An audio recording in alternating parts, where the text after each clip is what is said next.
सबसे पहले मैं क्या कर रही हूँ, आप देखिए इसको, आप रिकॉर्डिंग में वापस से रीवॉच करके दोबारा अपना साथ साथ कर सकते हैं। अभी आप उस पर फोकस करिए जो हम आपको यहाँ पर बता रहे हैं। हमने क्या किया, यहाँ पर सी में आए। सी ड्राइव में मेरा, जब आप सी लाइक टर्बो सी को इंस्टॉल कर लेंगी तो टर्बो आपका सी ड्राइव में सिस्टम में आ जाएगा। सी ड्राइव में आ जाता है यहाँ पर। इसके अंदर जो होता है बिन का फोल्डर होता है, आप देख सकती हैं। सी ड्राइव के अंदर दिस पीसी में सी ड्राइव, सी ड्राइव में टर्बो, टर्बो के अंदर बिन।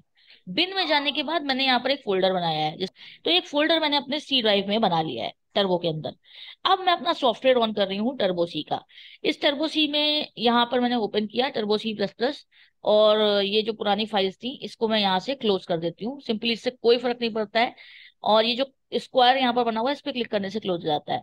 अब आप देखिए यहाँ पर फाइल मेन्यू है, आप कर्सर से इस फाइल मेन्यू पे जा सकती हैं, और यहाँ पर आपका सिंपली चेंज डायरेक्टरी का ऑप्शन आता है। तो चेंज डायरेक्टरी हम लोग इसलिए करते हैं फाइल मेन्यू में, ताकि हमने जो फोल्डर बनाया है हम अपने प्रोग्राम्स को उसके अंदर सेव कर सकें। तो मैं चेंज डायरेक्टरी में आती हूँ, और आप देख सकती हैं मैंने जो अभी भी फोल्डर बनाया था वो यहाँ पर दिख रहा है, आपको भी दिखेगा आपके फोल्डर को जब आप बना लेंगी सिस्टम में। तो C25 मैंने आज बनाया ये फोल्डर, और इसको मैंने ओके कर दिया। तो अब क्या हुआ कि मेरी जो डायरेक्टरी है वो चेंज हो गई, और चेंज होके मेरी वो वाली डायरेक्टरी हो गई जिसमें मुझे अपने प्रोग्राम्स को सेव करना है। तो अब मैं क्या करूंगी, मैं यहाँ पर फाइल मेन्यू में न्यू ऑप्शन पर जाऊंगी। न्यू पर गए तो हमें एक न्यू फाइल मिल जाती है। इसको फुल स्क्रीन करने के लिए फंक्शन F5 का यूज किया जाता है। तो अगर आप छोटा जैसे आपको स्क्रीन दिख रही है, you want to make it a full screen, so you have to press function and F5 इस फाइल को सेव करने के लिए। अभी ये सेव नहीं है, आप देख सकती हैं नो नेम 00 लिखा हुआ है, no name 00.cpp। No name 00.cpp इसका पहले से नाम है, पर हमें इसमें सेव और नाम से करना है। तो दूसरे नाम से सेव करने के लिए हम इसमें फंक्शन F2 का प्रेस करेंगे, F2 प्रेस करेंगे, फंक्शन F2 प्रेस करते ही हमें सेव ऑप्शन मिल जाता है।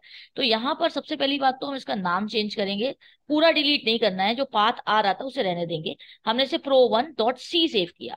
बाय डिफॉल्ट यहाँ पर नो नेम डॉट सीपीपी आ रहा है, सीपीपी स्टैंड फॉर C++, पर आप कर रही है कोडिंग सी लैंग्वेज में। तो हम जब सी लैंग्वेज में कोड करते हैं तो हम यहाँ पर डॉट सी लिखते हैं। तो उसे ध्यान रखिएगा कि कभी भी प्रोग्राम करने से पहले, before starting any program, you have to simply rename your file, अपनी फाइल को रीनेम करके सेव करना होता है। तो मैंने अब इसको सेव कर लिया प्रो सी। एक प्रोग्राम से बाद में कराऊंगी, और वो होने वाला है एडिशन का, और उसमें मैं पूरा का पूरा सिंटैक्स इसका एक्सप्लेन करने जा रही हूँ।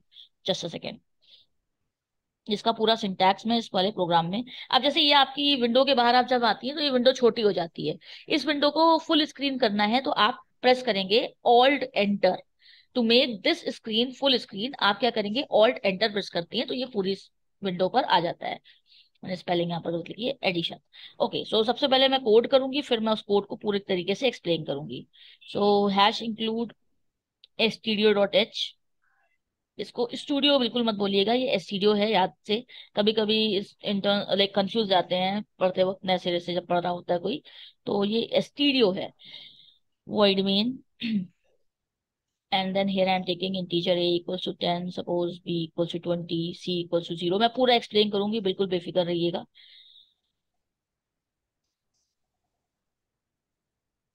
एक एक लाइन मैं एक्सप्लेन करने वाली हूँ, so just have some patience, और मैं भी उसको समझाती हूँ।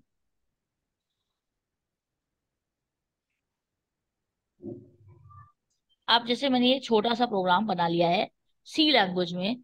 सी लैंग्वेज में एडिशन का program, write a program to add two numbers. सबसे पहले मैंने आपको बताया था ये जो हैश इंक्लूड stdio.h लिखते हैं या conio.h, इसको हम हेडर फाइल बोलते हैं। तो ये हैश इंक्लूड इतना पार्ट जो होता है उसे प्री प्रोसेसर डायरेक्टिव बोला जाता है। इस हैश इंक्लूड को प्री प्रोसेसर डायरेक्टिव बोला जाता है। और stdio.h जो है वो मेरी हेडर फाइल है। हेडर फाइल्स जो होती हैं वो प्रोग्राम के टॉप पर होती हैं, और इसके अंदर ही सारे के सारे फंक्शंस स्टोर होते हैं। जिन फंक्शंस पे हम काम कर रहे हैं वो सब चीजें इसके अंदर स्टोर है। फिर हमने क्या किया, अपना मेन फंक्शन लिया, यही स्ट्रक्चर है, हमेशा इतना तो करना ही करना है। वॉइड मेन, वॉइड मेन के ब्रेसेस ओपन किए, और इसके अंदर मुझे इंटीजर, भाई नंबर क्या होते हैं, नंबर होते हैं न्यूमेरिक, न्यूमेरिक वैल्यूज मतलब इंटीजर वैल्यूज। तो इंटीजर्स को यहाँ INT से लिखा जाता है, मतलब इंट से। तो मैंने क्या किया, यहाँ पर a equals to 10, b equals to 20, c equals to 0, मतलब कुछ वेरिएबल्स ले लिए। वेरिएबल क्या हुआ है, मतलब एक वेरिएबल a है जिसमें कोई भी वैल्यू स्टोर हो सकती है। वेरिएबल का मतलब जिसकी वैल्यू चेंज हो सकती है। तो मैंने एक वेरिएबल a लिया, उसमें 10 वैल्यू स्टोर करा दी, बी में 20 और सी में 0। दो नंबर ए बी और सी जो है जिसमें हम वैल्यू को स्टोर कराएंगे। उसके बाद मैंने यहाँ पर CLR SCR लिया है, जिसको हम बोलते हैं clear screen function. Clear screen function, clear screen function का काम ये होता है कि अगर इस प्रोग्राम को रन करने से पहले, क्योंकि आप कई सारे प्रोग्राम बना रही होंगी एक के बाद एक के बाद एक, तो अभी जो करंट प्रोग्राम है इससे पहले अगर कोई प्रोग्राम रन हुआ होगा तो उसका आउटपुट ये क्लियर कर देगा आउटपुट स्क्रीन से। क्लियर स्क्रीन का काम होता है कि वो पुराने आउटपुट को क्लियर करता है। तो हम मोस्टली सभी प्रोग्राम में क्लियर स्क्रीन जो है वो डेटा टाइप इनिशियलाइजेशन या डिक्लेरेशन के बाद लेते हैं। तो मैंने ये क्या किया है, यहाँ पर इंटीजर डेटा टाइप के 3 वेरिएबल्स ले लिए हैं, इन्हें बोलते हैं इनिशियलाइजेशन। इनिशियलाइजेशन का मतलब ये हुआ कि मैंने 3 वेरिएबल लिए, उनकी वैल्यूज को यहाँ पर इनिशियलाइज कर दिया। ये जो मैं डबल स्लैश के साथ लिख रही हूँ कुछ भी, उसको बोलते हैं कमेंट। डबल स्लैश जो होता है उसका काम होता है कमेंट करने का। कमेंट का मतलब हुआ कि ये नॉन एग्जीक्यूटेबल कोड है। जो भी हम यहाँ पर कमेंट कर रहे होते हैं दैट इज नॉन एग्जीक्यूटेबल, मतलब इसका आउटपुट नहीं आएगा, ये एक नॉन एग्जीक्यूटेबल कोड है। ओके, सो यहाँ पर मैंने क्या किया, C equals to A plus B. तो मैंने क्या किया, सी में मेरा 0 था, सी में कुछ नहीं था, तो मैंने यहाँ पर ए और बी दोनों की वैल्यू को ऐड करा के सेव करा लिया। अब मैंने नेक्स्ट लाइन में यहाँ प्रिंटफ यूज किया है। प्रिंटफ एक फंक्शन है और इस फंक्शन जो है हमारा stdio.h के अंदर सेव है ये। तो प्रिंटफ मतलब प्रिंटिंग फंक्शन। तो मैंने यहाँ पर डबल कोट्स में क्या किया है, एडिशन लिखा। डबल कोट्स में मैंने एडिशन लिखा है, एडिशन एक मैसेज है। और ये मैंने साथ में मॉड डी, परसेंट डी क्यों लिखा है, इसे मॉड बोलते हैं, परसेंट की जगह मॉड बोलेंगे आप। तो यहाँ मॉड डी क्यों लिखा है, क्योंकि जो मेरी ये वेरिएबल्स हैं एबीसी, ये सब के सब इंटीजर टाइप के हैं, इंट टाइप के। जब इंट टाइप की कोई भी मेरी वैल्यू होती है तो उसको हम जो है परसेंट डी से प्रिंट कराते हैं या परसेंट डी से रिप्रेजेंट करते हैं। ये इसका फॉर्मेट होता है। देखिए मैं बिल्कुल पहला प्रोग्राम बता रही हूँ, सिर्फ थोड़ा थोड़ा एक एट अ ग्लांस समझाने के लिए मैं एक प्रोग्राम आज बता रही हूँ। अदरवाइज हम लोग कॉन्सेप्ट और वो सब चीजें लेकर चलेंगे तो सब चीजें क्लियर होंगी।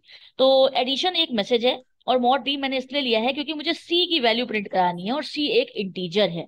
सी एक इंटीजर है तो हमने यहाँ मॉड डी लिखा, नहीं तो ये वैल्यू प्रिंट नहीं होगी।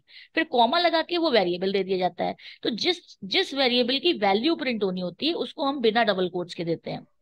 यहाँ मैंने कोई कोटेशन या डबल कोट्स नहीं लगाए और इसको मैंने डबल कोट्स में लिखा क्योंकि ये एक मैसेज था। फिर आती है बात गेट सी एच। तो गेट सी एच जो होता है वो गेट अ करेक्टर फंक्शन होता है और इसका इस्तेमाल ये क्या होता है, गेट अ करेक्टर में यहाँ लिख देती हूँ, गेट अ कैरेक्टर फंक्शन होता है। इसका काम होता है कैरेक्टर को इनपुट कराना। अगर सी लैंग्वेज के प्रोग्राम में आप गेट सी एच लास्ट में यहाँ नहीं लिखेंगी तो क्या होगा कि आउटपुट विंडो आएगी और तुरंत चली जाएगी, आपको अपना आउटपुट नहीं दिख पाएगा। लेकिन हम चाहते हैं कि हमें अपना आउटपुट दिखे और स्टेबल रहे हमारी विंडो, तो हम यहाँ क्या करते हैं, एक इनपुट फंक्शन लगा देते हैं। गेट अ कैरेक्टर इनपुट लेने का काम करता है और हमारे कीबोर्ड पर जितने भी कीज हैं वो सभी कैरेक्टर्स हैं। तो जब हम आउटपुट विंडो पे अपना आउटपुट देख चुके होते हैं तो हम एंटर एस्केप कुछ भी प्रेस कर देते हैं और जैसे ही हम वो प्रेस करते हैं विंडो के बाहर आ जाते हैं। तो मैं अब इसे रन कराऊंगी। उससे पहले यहाँ पर कंपाइलेशन का ऑप्शन होता है, पहले प्रोग्राम को कंपाइल कराते हैं कंपाइलर से। यहाँ देखिए 2 एरर्स रिप्रेजेंट कर रहा है ये कि इस प्रोग्राम में 2 एरर हैं। आप यहाँ एंटर करेंगे तो ये कह रहा है कि अनडिफाइंड सिंबल बी और सी, तो इसको बी और सी के बारे में कुछ नहीं पता। तो ये कह रहा है बी और सी मुझे नहीं पता क्योंकि यहाँ पर लगना चाहिए कॉमा। तो जैसे ही कि मैंने ये कॉमा लगाया तो यहाँ पर अब देखिए कोई एरर नहीं आएगी। अब आप देख सकती हैं। तो मैं आपको समझाना चाहती हूँ कि किस तरीके से आप इन सब चीजों को आइडेंटिफाई करें। एरर आती है तो कैसे आती है, इस तरीके से। एरर आई थी तो उसने वहां पर रिप्रेजेंट किया कि एरर कहाँ पर है। अभी कोई एरर नहीं है इसमें, तो अब हम इसको रन करा सकते हैं। कंपाइल करने के बाद रन कराते हैं तो आप देखिए एडिशन 30 हमारा आउटपुट आ गया। सिंपल सा है, अभी बहुत बेसिक प्रोग्राम था एडिशन का, लेकिन मैंने आपको थोड़ा सा सिंटैक्स इसका एक्सप्लेन करने की आज कोशिश की। अब मुझे अगर इस टर्बो सी के जी बाहर आना है तो मैं ऑल्ट एक्स का यूज करूंगी। ऑल्ट एक्स, ये देखिए नीचे लिखा हुआ है यहाँ फाइल में, क्विट करने के लिए ऑल्ट एक्स प्रेस करते हैं। तो मैंने शॉर्टकट की ऑल्ट एक्स यूज की तो मैं इस विंडो के बाहर आ गई।